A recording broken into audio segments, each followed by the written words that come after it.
Hello everyone, my self लवेश Sharma. मैं आज आपके लिए लेके आया हूँ 2024 NIMS इंग्लिश 302 की असाइनमेंट। आज हम डिस्कस करेंगे 12th की असाइनमेंट को। आइए देखते हैं कि जो 12th की असाइनमेंट है वो आप कैसे बना सकते हैं। असाइनमेंट बनाते वक्त आपको किन किन चीज़ों का ध्यान रखना है, कौन कौन सी चीज़ें आपको यूज़ करनी है और आप कैसे किसकी हेल्प से असाइनमेंट बना सकते हैं। पहले जो आपकी असाइनमेंट है वो आप कोई भी असाइनमेंट शीट, वाइट शीट, जैसे आपको इधर एक शीट दिख रही है वाइट, इस तरीके की शीट्स का यूज करके आप अपने असाइनमेंट्स बना सकते हैं। कोई पेन, कोई भी कलर आप यूज कर सकते हैं जो आपका मन हो। अभी देखते हैं आपको असाइनमेंट बनानी कैसे है।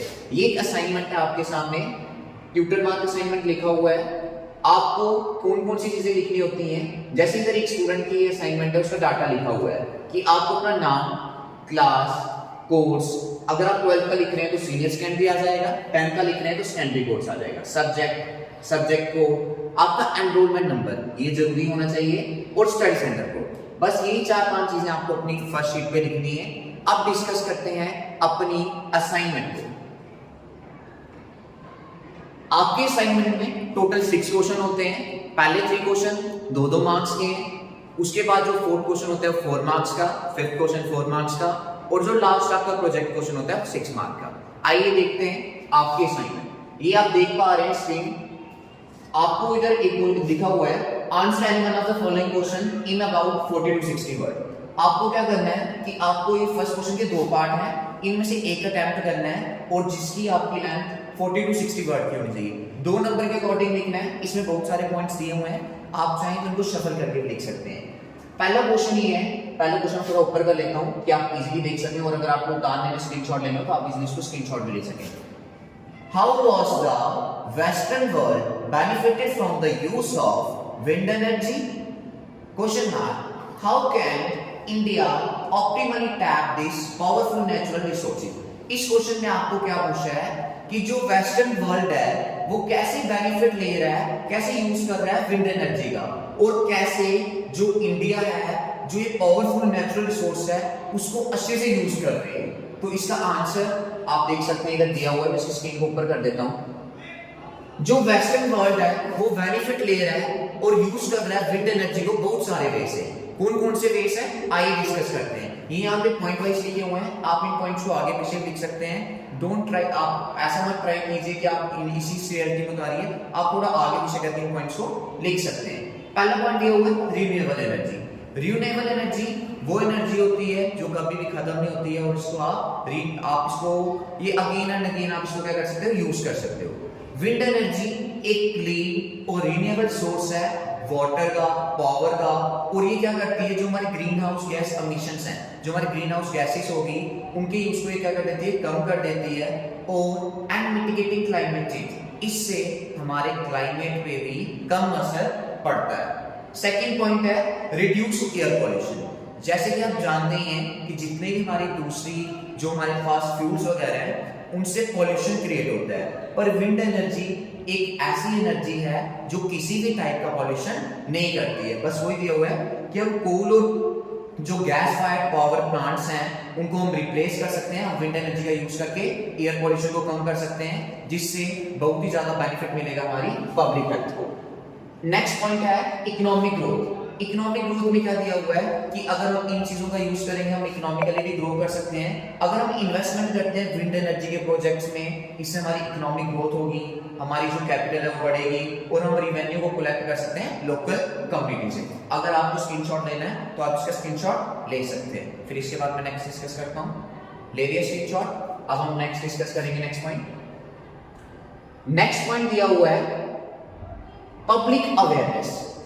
हम एजुकेट करेंगे अपनी पब्लिक को कि वो विंड एनर्जी से ज्यादा बेनिफिट ले सके, और इंकरेज करेंगे कि वो जो लोकल पार्टिसिपेशन है वो विंड एनर्जी का ज्यादा से ज्यादा उसमें पार्टिसिपेट लें, और इसी की हेल्प से अपना जो भी काम है उसको करें। नेक्स्ट दिया हुआ है रीजनल असेसमेंट। रीजनल असेसमेंट में हमें क्या दिया हुआ है कि हम आइडेंटिफाई करेंगे और डेवलप करेंगे उन रीजन्स को जहां पे हाई विंड पोटेंशियल है। जैसे हमारी साउथ की बात करें, वहां पे विंड सोर्स बहुत अच्छा होता है, और वहां पे हम उसको अच्छे से यूज कर सकते हैं कि जहां से हम 80 क्वांटिटी में विंड एनर्जी को जनरेट कर सकें, वो बताया हुआ है। लास्ट पॉइंट है आपका कोलैबोरेशन।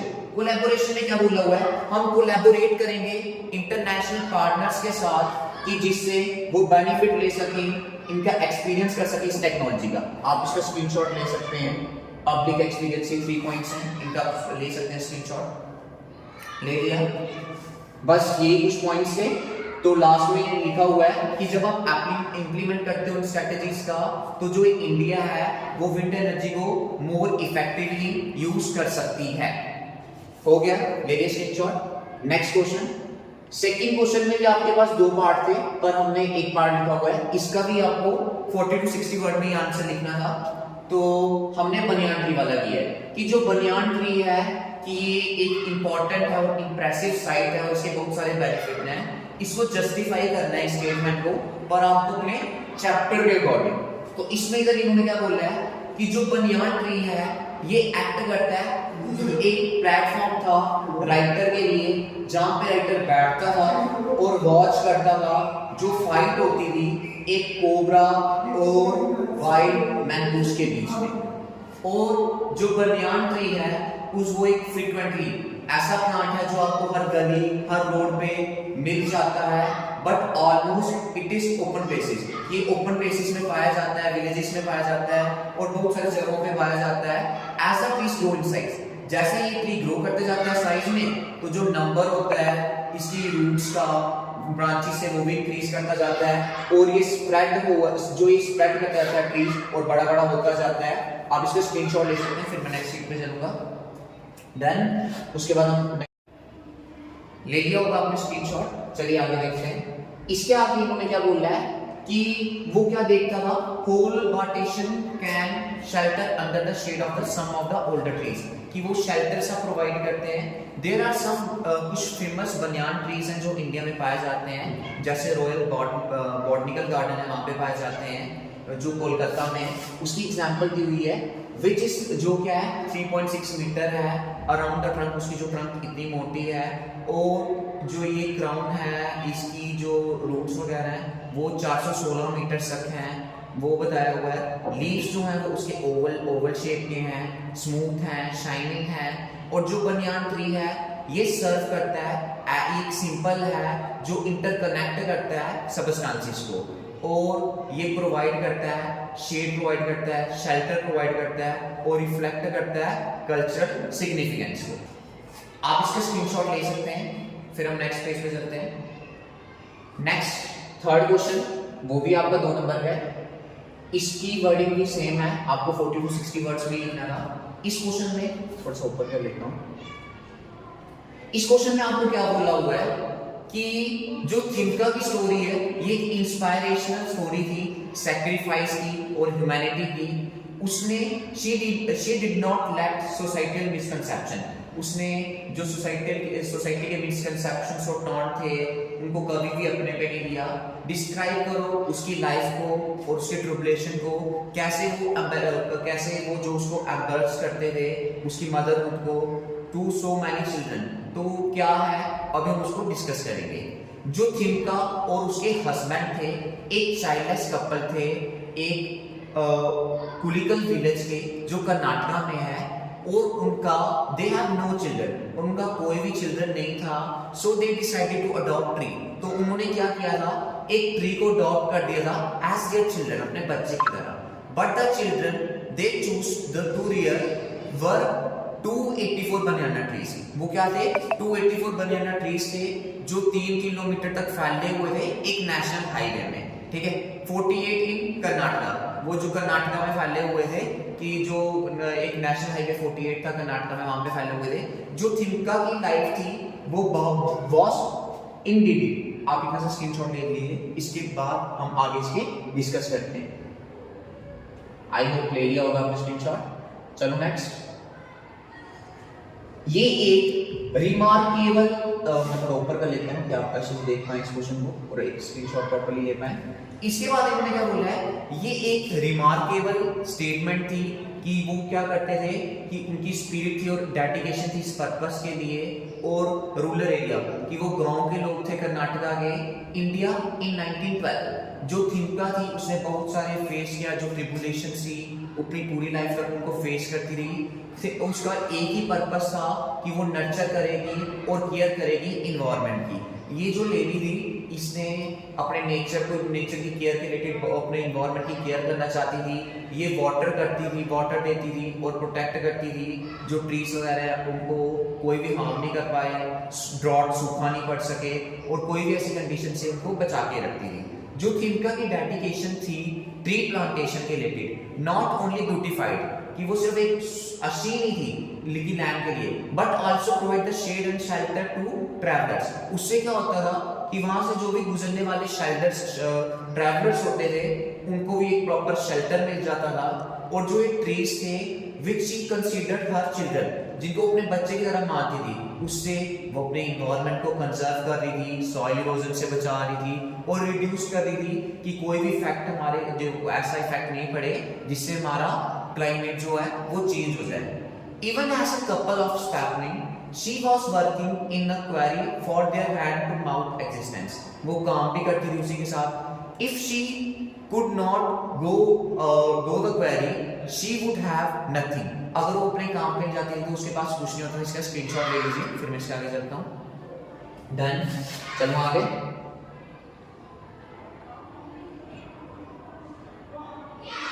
तो इधर ये बोला हुआ है कि अगर वो अपने काम पे नहीं जाती थी, उसके पास कुछ भी खाने के लिए नहीं रहता था, तो उसको वो जाना जरूरी था। That's to her work was very breaking, कि जो उसका वर्क था वो बैक ब्रेकिंग था, उसको पूरे दिन थक जाती थी वो काम कर करके। But she could not neglect the trees, either she adopted plants as their children. वो कभी उनको निग्लेक्ट नहीं करती थी क्योंकि उनको उसने चिल्ड्रन की तरह पाला हुआ था। जो उसके नेबर्स थे वो उसको हमेशा डिमोटिवेट करते रहते थे, but she did not care. पर उसने कभी उनकी केयर नहीं की कि लोग उसको क्या बोल रहे हैं क्या नहीं बोल रहे हैं। No, she is the prime of their life, कि वो उसके लिए बहुत जरूरी थे। The 84 that took roots provides a green canopy for 3 necks, कि उसने नेक्स बनाए हुए थे, बहुत सारे नेक्स बनाए हुए थे बर्ड्स के लिए जो वो प्रिवेंट करती थी सॉइल इरोजन को। They also what have estimated of 85 crore, उसने 85 करोड़ तक की उसकी एस्टिमेशन थी कि जो उन पे वो खर्च कर चुकी थी। इतना सही आपका क्वेश्चन था। इसका जो लास्ट का पार्ट बचा हुआ आप इसका स्क्रीनशॉट ले सकते हैं। चलें नेक्स्ट क्वेश्चन पे। नेक्स्ट आपका 4th क्वेश्चन जो है ये 4 नंबर का क्वेश्चन होता है। इसमें बोला हुआ है आपको आंसर लिखने किसी एक क्वेश्चन का 100 से 150 वर्ड में। मैंने बी पार्ट इसका अटेम्प्ट किया हुआ है। इसमें क्या दिया हुआ है मैं थोड़ा ऊपर कर लेता हूँ क्योंकि आपको क्वेश्चन ही लिखना है। अकॉर्डिंग टू द राइटर, जो पर्पस है एजुकेशन का वो उसको प्रिपेयर करना है एक बेटर लाइफ के लिए और एक पर्पसफुल लिविंग के लिए। कि एजुकेशन उसको पर्पस है जो एजुकेशन का वो ऐसा है, एजुकेशन प्रिपेयर करती है एक इंसान को कि वो अपनी लाइफ अच्छे से जी पाए और उसको उसकी अपनी लाइफ का पर्पस पता चलता है। जो राइटर है वो स्टैंड है, खड़ा हुआ है, क्रॉस रोड है जो स्टूडेंट की लाइफ में, और वो फेस कर रहा है इस क्वेश्चन को, वेदर नॉलेज और विजडम, कि उसकी नॉलेज जरूरी है या wisdom, which one of the two is more important, इन दोनों में से इंपॉर्टेंट कौन है। तो आपको क्या करना है, एक नोट लिखना है चैलेंजेस पे जो एजुकेशन सिस्टम फेस करता है और क्या नीड है प्रेजेंट डे जनरेशन की। क्वेश्चन लिख लिया होगा, थोड़ा सा आंसर डिस्कस कर लेते हैं फिर मैं आंसर को ऊपर कर दूंगा। कि जो पर्पस है एजुकेशन का, जो राइटर सजेस्ट कर रहा है वो प्रिपेयर करना चाहता है इंडिविजुअल को उनकी बेटर लाइफ के लिए और एक पर्पसफुल लिविंग के लिए। At the crossroad of the student life जो राइटर है वो क्या कर रहा है कि वो इंपॉर्टेंस दे रहा है नॉलेज वर्सेस विजडम में कि क्यों इंपॉर्टेंट है। अगर हम चैप्टर के कॉन्टेक्स्ट की बात करें कि जब एक्सप्लोर करते हैं कि जो चैलेंजेस फेस करने पड़ रहे हैं हमें एजुकेशन सिस्टम में, स्क्रीनशॉट ले लीजिए फिर मैं ऊपर चलूं। हो गया, इससे मैं ऊपर कर लेता हूं। एजुकेशन सिस्टम तक आप ले चुके होंगे स्क्रीनशॉट। इसके आगे उधर उन्होंने क्या बोला हुआ है इसको मैं ऐसे ही रखता हूं कि अगर आप इसको अच्छे से लेना चाहें तो ले लो इसका फिर से स्क्रीनशॉट। इसके बाद इन्होंने क्या बोला है कि जो एजुकेशन सिस्टम है इसमें बहुत सारे चैलेंजेस हैं आज के जमाने में, और उसी में से एक जो चैलेंज है वो क्या है हमारा करिकुलम, कि करिकुलम किस तरीके से डिजाइन किया गया है। बहुत सारे एजुकेशन इंस्टीट्यूशन ऐसे हैं जो वही पुरानी अप्रोचेस को यूज किए जाते हैं, जैसे स्टूडेंट्स आएंगे टीचर उसको पढ़ाएगा, न्यू टेक्नोलॉजीज जैसे पीपीटी वगैरह हो गए, नए नए कंसेप्ट्स हो गए, प्रैक्टिकल नॉलेज वो कम देने की ट्राई करते हैं। ये कुछ ऐसे टीचर्स हैं आज अपने पुराने तरीके से जैसे उनको पढ़ाया गया था वो भी वैसे ही पढ़ा रहे हैं। और they do not align with the rapidly changing needs of society. और जो सोसाइटी की नई नई नीड्स हैं, बच्चे नए नए तरीकों से पढ़ने चाहते हैं, वो उसको अडॉप्ट नहीं कर रहे हैं। इसकी वजह से एक गैप आता जा रहा है what students learn in school and the skills they require in the real world। कि जो स्टूडेंट्स जो स्कूल में सीख रहे हैं और क्या स्किल्स उनको अपनी रियल लाइफ में चाहिए, एक गैप बनता जा रहा है। Another change in the lab, कि अनदर चेंज क्या है कि लैक ऑफ एम्फेसिस मींस कि जो इंपॉर्टेंस है। आप इसका स्क्रीनशॉट ले सकते हैं, फिर मैं नेक्स्ट पेज पे चलूं। डन हो गया, चलो नेक्स्ट पेज। अनदर चैलेंज क्या है कि जो इंपॉर्टेंस है प्रैक्टिकल स्किल्स की, ये थोड़ा ब्लर हो गया, मैं पीडीएफ शेयर कर दूंगा, कि जो प्रैक्टिकल स्किल्स है, जो थ्योरेटिकल नॉलेज है, उसकी जो इंपॉर्टेंस है प्रैक्टिकल स्किल्स की, सच एज क्रिटिकल थिंकिंग हो गई, प्रॉब्लम सॉल्विंग हो गई और कम्युनिकेशंस हो गई, वो इक्वली इंपॉर्टेंट है। एडिशनली इसमें एक प्रेशर होता है स्टूडेंट्स पे कि उनको अच्छे ग्रेड्स लाने हैं। स्कूल्स में मेन ये फोकस किया जाता है बच्चों पे कि वो अच्छे ग्रेड्स लाए, चाहे उनको आता है, चाहे उसके लिए उसको रोड मैपिंग करनी पड़ रही है, पर वो अच्छा रिजल्ट लाए। जो ये प्रेशर है, ये स्टूडेंट को वही इस इधर लाइन में भी लिखा हुआ है कि उसको प्रेशर करता है कि वो फोकस करे, रोड मेमोराइजेशन करे, सिर्फ रट्टा मारे उसको, rather than the genuine understanding, कि उनको चाहे वो चीज समझ नहीं भी आ रही है वो फिर भी उसको रटे। It is essential to create an environment, कि ये एसेंशियल है वो ऐसा एनवायरनमेंट क्रिएट करें जो बच्चे में क्यूरियोसिटी, मतलब उसमें पढ़ने की क्षमता बढ़ाए, क्रिएटिविटी को लाए और वो प्यार करे लर्निंग से, rather than कि वो सिर्फ फोकस नहीं करे ग्रेड्स पे।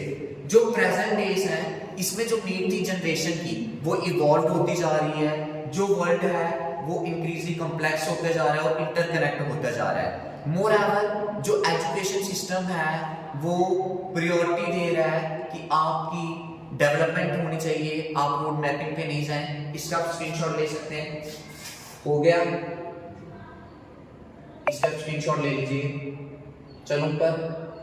इसके बाद इधर इन्होंने क्या बोला हुआ है कि हम देख रहे थे कि जो वर्ल्ड है वो कॉम्प्लेक्स होता जा रहा है, इंटरकनेक्टेड है, और जो एजुकेशन सिस्टम है कि वो क्या कह रहा है कि स्टूडेंट्स की डेवलपमेंट तक होनी चाहिए। यहाँ तक हम समझ चुके थे, इसको थोड़ा ऊपर कर लेता हूँ कि आप इसको अच्छे से देख पाएं कि जो आपको नेक्स्ट स्क्रीनशॉट लेना है। इसके बाद इन्होंने क्या बोला है, it should not only focus on academic excellence, कि जो आज की पढ़ाई है वो सिर्फ एकेडमिक में ही अच्छे लाने के लिए नहीं उसको फोकस नहीं करती है, बट वो फोकस करती है कि सोशली, इमोशनली, फिजिकली जो स्टूडेंट है वो वेलबींग अच्छे रहें, उनमें अच्छी सी वैल्यूज आए और वो टीम वर्क कर पाए। और लास्ट में हम कंक्लूड करके यही कह सकते हैं कि जो एजुकेशन सिस्टम है उसको बहुत सारे चैलेंजेस से फेस करना पड़ रहा है। जैसे हमारा आउटडेटेड वही पुराना करिकुलम है, बट अभी चेंज आया, जैसे हमारी न्यू एजुकेशन पॉलिसी आई 2020 की, और इसमें बहुत सारे प्रैक्टिकल स्किल्स नहीं है, प्रेशर दिया जाता है ग्रेड्स पे। पर जो प्रेजेंट डे की जनरेशन है उसकी एजुकेशन को बढ़ावा देना चाहिए कि जिससे उसमें क्रिटिकल थिंकिंग आए, वो सोच सके, नई नई क्रिएटिव चीज़ों को अडॉप्ट कर सके, अडेप्टेबिलिटी, वो नई नई चीज़ों को अडॉप्ट कर सके, उसकी अच्छे से डेवलपमेंट हो सके। जब एड्रेस किया जाएगा इन चैलेंजेस को और मीट की जाएगी जो नीड है प्रेजेंट जनरेशन की, ये इंश्योर करता है कि जो एजुकेशन है वो प्रिपेयर कर सकती है इंडिविजुअल को बेटर लाइफ के लिए। आप इसका स्क्रीनशॉट ले लीजिए, हो गया, डन। नेक्स्ट चलें। फोर्थ क्वेश्चन आपका इतना ही था। अब हम इसके बाद अब डिस्कस करेंगे आपके फिफ्थ क्वेश्चन को। नेक्स्ट क्वेश्चन है, ये आपके ऑप्शन मॉड्यूल का है, एएसपी फॉर रिसेप्शनिस्ट है। कौन सी आइटम जो है वो हमेशा अवेलेबल होनी चाहिए रिसेप्शनिस्ट के पास और क्यों? पहले हमें ये बताना चाहिए रिसेप्शनिस्ट होता कौन है। कि जो रिसेप्शनिस्ट होता है वो फ्रंट लाइन रिप्रेजेंटेटिव होता है किसी भी कंपनी या ऑर्गेनाइजेशन का, और जो इसका रोल है बहुत इंपॉर्टेंट होता है क्योंकि यही क्रिएट करता है कि आपका एक इम्पैक्ट क्रिएट करता है, इंप्रेशन क्रिएट करता है जो विजिटर्स होते हैं जो वहाँ आए होते हैं।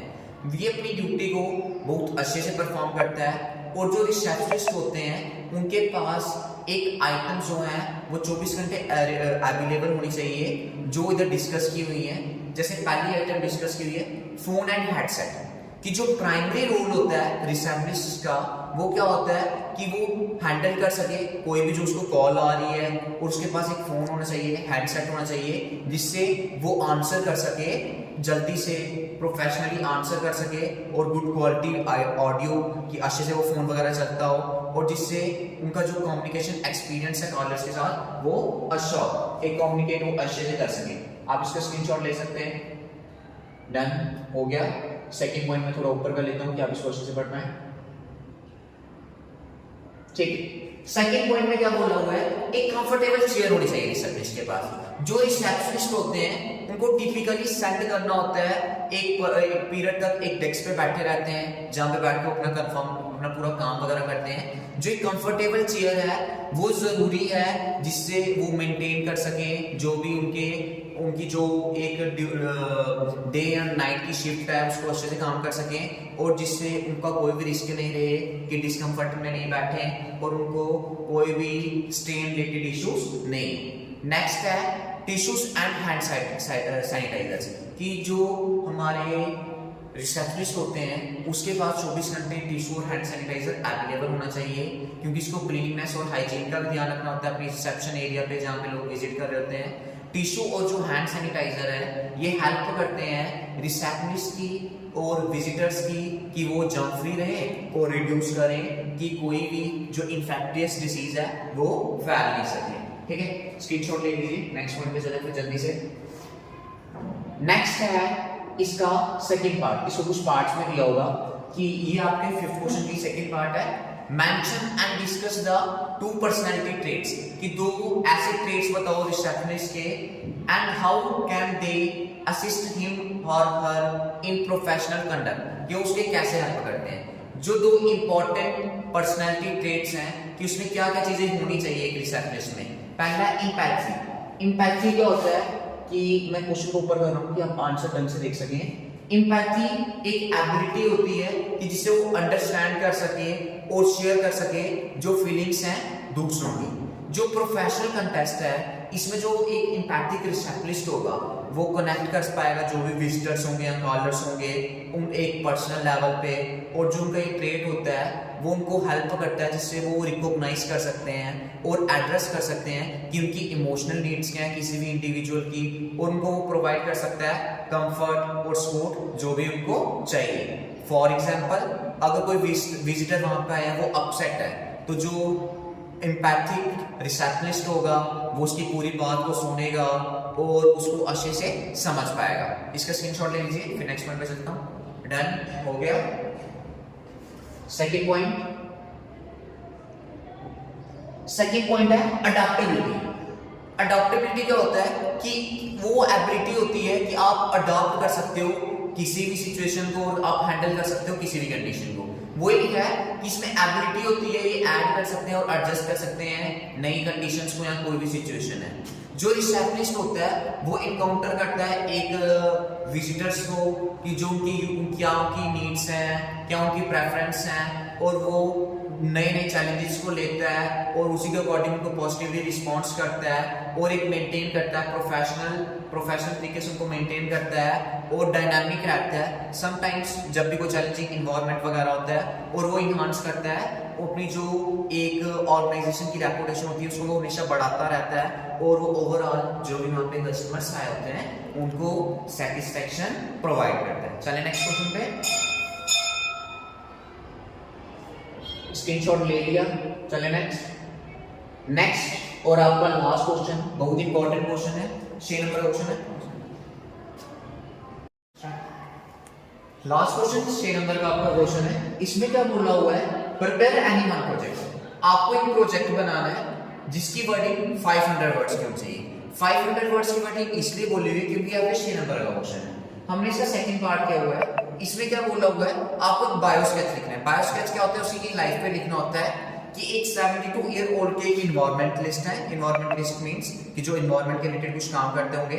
पद्मश्री अवार्ड से उनको मिला हुआ है, तुलसी गोदावा जी हैं, उनके रिलेटेड आपको इन्फॉर्मेशन कलेक्ट करनी है और उनकी लाइफ के रिलेटेड लिखना है और उनकी कॉन्ट्रीब्यूशंस क्या क्या थी इन्वायरमेंट के रिलेटेड। जो एक प्रोजेक्ट है इसको आपने 5-6 पैराग्राफ में लिखना है और वो कवर करेगा जो भी ये पॉइंट्स दिए हुए हैं और इंफॉर्मेशन जो भी इधर दी हुई है। उनके ट्राइबल रूट्स क्या थी कि वो कहाँ से थे, उनकी लाइफ कैसी थी, उनका बैकग्राउंड कैसा था,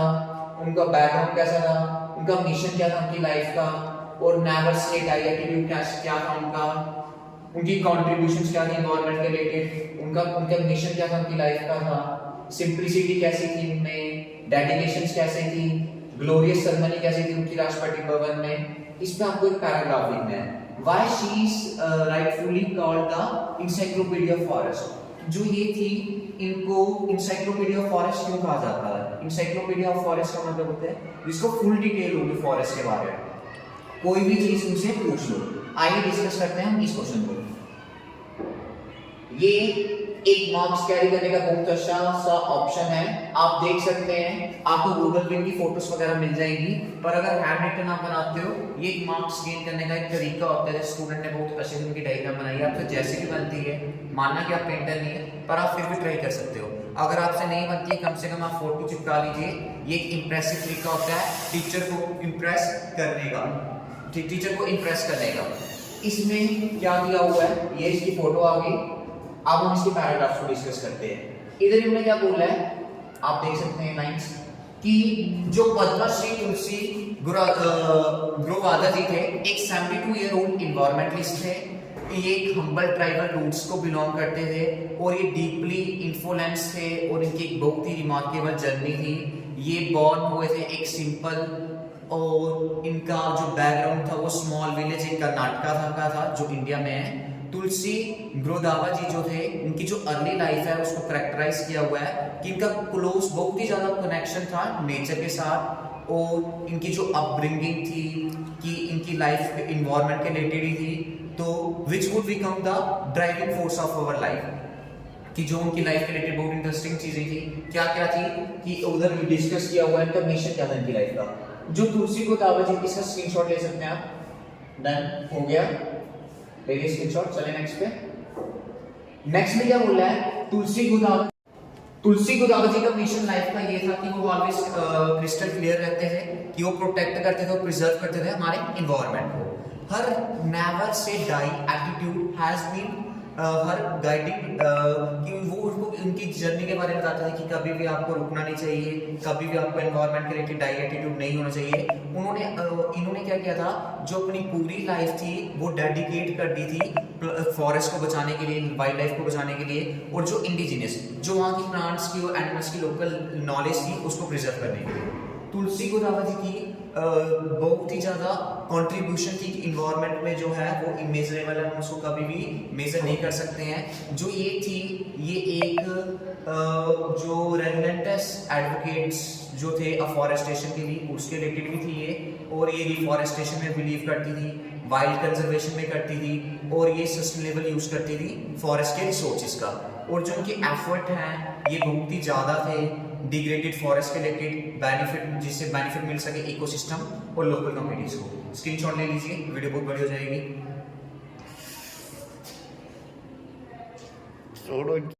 आप इसका स्क्रीनशॉट ले सकते हैं, ले लीजिए स्क्रीनशॉट। चले नेक्स्ट पे। नेक्स्ट क्या है कि इनकी बहुत सारी रिमार्केबल अचीवमेंट्स हैं। जो तुलसी गोदावा जी थे, इनको हॉनर किया गया था, एक ग्लोरियस सेरेमनी थी जो राष्ट्रपति भवन में सेलिब्रेट की गई थी, कि जो उनका ऑफिशियल रेजिडेंस है जो प्रेसिडेंट ऑफ इंडिया का, इनको अवार्ड दिया गया था पद्मश्री, जो एक इंडिया का हाईएस्ट सिविलियन हॉनर अवार्ड है, जो इनकी एक्सपेक्टेशनल कंट्रीब्यूशन थी इन्वायरमेंट कंजर्वेशन के रिलेटेड। जो तुलसी गोवादा जी थी, ये एक राइटफुली इनको क्या कहा जाता था, इंसाइक्लोपीडिया कहा जाता था फॉरेस्ट का, क्योंकि इनको बहुत ही ज़्यादा नॉलेज थी और अंडरस्टैंडिंग थी फॉरेस्ट के इकोसिस्टम्स की, जो वहाँ पे फ्लोरा एंड फाउना होते हैं हमारे प्लांट्स एंड एनिमल्स उनकी, और इंडिजिनियस प्रैक्टिसेस थी उसके रिलेटेड इनके पास।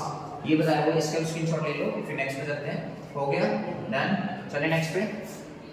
लास्ट में क्या बोल रहा है कि जो इनकी ये एक्सपर्टाइज थी कि इनकी गाइडिंग कंजर्वेशन एफर्ट्स के रिलेटेड, और ये बढ़ावा देती थी कि एप्रिशिएट करती थी जो नेचुरल वर्ल्ड है। और जो तुलसी गोदावा जी थी, ये एक ग्रेट लेडी थी, इन्होंने रिमार्केबल सिंबल थे इनके सिंप्लिसिटी में। हम कंक्लूड में यही कर सकते हैं कि जो पद्मश्री तुलसी गोदावा जी की लाइफ थी, ये एक टेस्टमेंट थी, अनवेरिंग कमिटमेंट थी इनकी इन्वायरमेंट के रिलेटेड, ट्राइबल हेरिटेज के रिलेटेड, और ये मार्क करती थी अपनी सिंप्लिसिटी, डेडिकेशन, इमेंस नॉलेज को, और जो उनकी कंट्रीब्यूशन थी कंजर्वेशन या कन्वर्सेशन या कंजर्वेशन के related never say die attitude रखती थी और ये कॉन्टिन्यूसली इंस्पायर करती थी बाकी जनरेशन्स को भी कि वो प्रोटेक्ट करें और चेरिश करें हमारे नेचुरल वर्ल्ड को।